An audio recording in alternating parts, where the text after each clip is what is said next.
So here we are given an equation where we have given this equation and we have to solve it by using the Newton-Raphson method. So in my previous video I have covered that how we can use Newton-Raphson method and what are its key benefits, how the concept actually works, what are the steps that we have to follow while calculating the root of the nonlinear equation, right? तो हमको यहाँ पे एक nonlinear equation given है which is 2 into x minus 3 equals to log base 10 to the power x. ये हमें यहाँ पर एक नॉनलीनियर इक्वेशन गिवन है and we have to find its root, right. इसके लिए आपको सबसे पहले तो ये वैल्यू पता होनी चाहिए कि log base 10 to the power x की वैल्यू होती है 0.4343 log e to the power x, right. ये इसकी वैल्यू होती है. अब जब आपको ये वैल्यू पता है तभी आप ये क्वेश्चन सॉल्व कर पाओगे, राइट. ओके, तो यहाँ पे what I do, I here find some intervals, right. And सबसे पहले मैं इसको सॉल्व कर लूँगी. तो जब मैं इसको सिंप्लीफाई करूँगी तो मुझे मिलेगा 2x minus 6, okay, equals to log 10 to the power x, ठीक है. और यहाँ से इसको और फर्दर सिंप्लीफाई करके मुझे f ऑफ x क्या मिलेगा, मुझे f ऑफ x मिलेगा 2x minus 6 minus log 10x, right. Okay, अब मैं यहाँ पर अपने इंटरवल्स फाइंड करूँगी. तो मैं यहाँ पे इंटरवल्स लेना शुरू करती हूँ. सबसे पहले मैं लेती हूँ f ऑफ 3.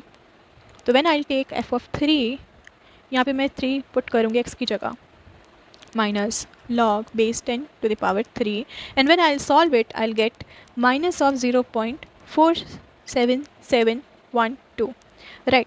ये आप साइंटिफिक कैलकुलेटर यूज़ कर सकते हो for such kind of numericals because ये बिना कैलकुलेटर के सॉल्व होंगे ही नहीं, राइट. ओके, अब मुझे एक नेगेटिव वैल्यू मिल गई, मुझे एक पॉजिटिव वैल्यू चाहिए. तो मैं f ऑफ 4 फाइंड करूँगी. x की जगह पर आप 4 पुट करो. जब आप x की जगह पे 4 पुट करोगे तो यहाँ पे इसको सॉल्व करके मुझे क्या मिलेगा, मुझे मिलेगा 1.39794. एक नेगेटिव वैल्यू मिल गई, एक पॉजिटिव वैल्यू मिल गई. मतलब जो मेरा अप्रॉक्सीमेशन पॉइंट है वो इन दो इंटरवल्स के बीच में लाई कर रहा है, 3 और 4 के.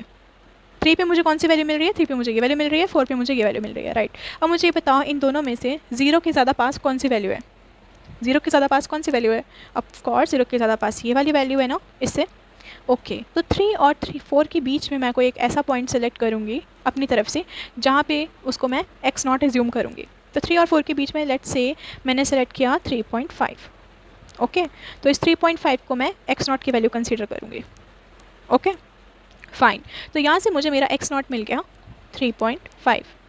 कैसे मिला x नॉट, सबसे पहले मैंने इवैल्यूएट किया, मुझे एक नेगेटिव एक पॉजिटिव वैल्यू मिली. तो मैंने अपने इंटरवल सेलेक्ट कर लिए 3 और 4, राइट. अब 3 और 4 के बीच में मैंने देखा कि 0 के ज़्यादा पास कौन सी वैल्यू जा रही है, 3 की जा रही है. ओके, तो 3 और 4 के बीच में मैंने अपना अप्रॉक्सीमेशन पॉइंट सेलेक्ट किया 3.5, राइट. ओके, अब हम पहली आइट्रेशन के लिए n को 0 रखेंगे, राइट. n को 0 रखेंगे तो यहाँ पे मैंने आपको बताया था फॉर्मूला जो कि क्या था, x of n plus 1 equals to x of n minus f of x n upon f dash x n. f dash x n होता है डेरिवेटिव. तो f ऑफ x मुझे पता है, तो यहाँ से मैं f dash x n f dash x निकाल लूँगी. f डैश x निकालूंगी जब मैं, तो वो क्या आ जाएगा, यहाँ से आ जाएगा 2 minus 0.4343 upon x, right. Okay, और यहाँ पर जब मैंने n की वैल्यू 0 पुट की तो 0 पुट करने के बाद मुझे x1 क्या मिलेगा, I get my x1 as x1 equals to x naught minus 2 of x naught minus 6 minus 0.4343 log of e to the power x naught, right, which is divided by the derivative. The derivative I have found here, what is it? It is 2 minus 0.4343 upon x to the power, sorry, x naught, right. ये आया x1. अब जब मैं इसको further solve करूँगी तो I'll get my x1 as 3.25696. Okay, यहाँ पे मुझे पॉजिटिव वैल्यू मिल रही है. अब मैंने यहाँ पर n को 1 ले लिया.